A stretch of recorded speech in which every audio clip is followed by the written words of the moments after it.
Hi friends, welcome to என் சமையலறை. இன்றைக்கி morning tiffin எங்கள் வீட்டில் ஆப்பம்.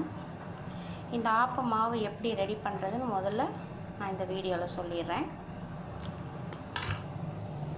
நான் சின்ன டம்ளர் அளவு 2 டம்ளர் இட்லி அரிசி, 2 டம்ளர் பச்சரிசி, 1 டம்ளர் உளுந்து, கொஞ்சம் வெந்தயம், கொஞ்சம் ஒயிட் ரைஸ் சாதம், இந்த டம்ளர் அளவு குவான்டிட்டி சாதம் இருந்தால் போதும். போட்டு எல்லாத்தையும் ஆட்டி நைட்டே உப்பு கலந்து வச்சுட்டேன். நல்லா பொங்கி வந்திருக்கு. இப்போ இந்த மாவில் நம்ம தேங்காய் பால் கலக்க போகிறோம். தேங்காய் அரைச்சி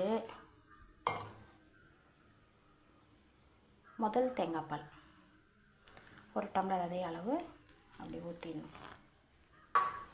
ஊற்றிட்டு ஒரு கலக்கி வச்சுட்டு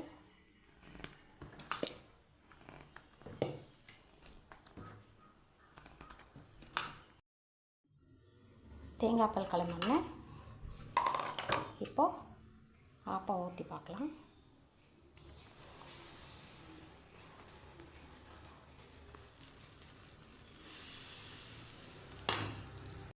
தாட்டு போட்டு முடியாச்சு. வெந்ததுக்கப்புறம் எடுத்து பார்க்கலாம்.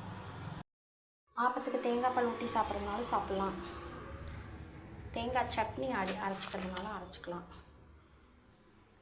நாட்டு சக்கரை போட்டுக்கலாம், இல்லைன்னா அஸ்கா சக்கரை போட்டுக்கலாம். ஏலக்காய் 2 தட்டி போட்டுக்கணும், அப்போ தான் கொஞ்சம் வாசனையாக இருக்கும்.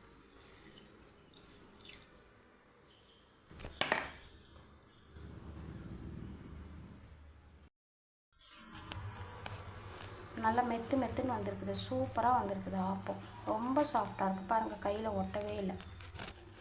கலந்து வச்சுருக்கிற தேங்காய் பால் எடுத்து ஆப்பத்தில் ஊற்றி நம்ம சாப்பிட வேண்டியதுதான். சூப்பராக இருக்கும். ஓகே ஃப்ரெண்ட்ஸ், இது மாதிரி நீங்கள் ட்ரை பண்ணி பாருங்கள். என்னோடய சேனல் சப்ஸ்கிரைப் பண்ணாதவங்க சப்ஸ்கிரைப் பண்ணுங்கள். தேங்க்யூ.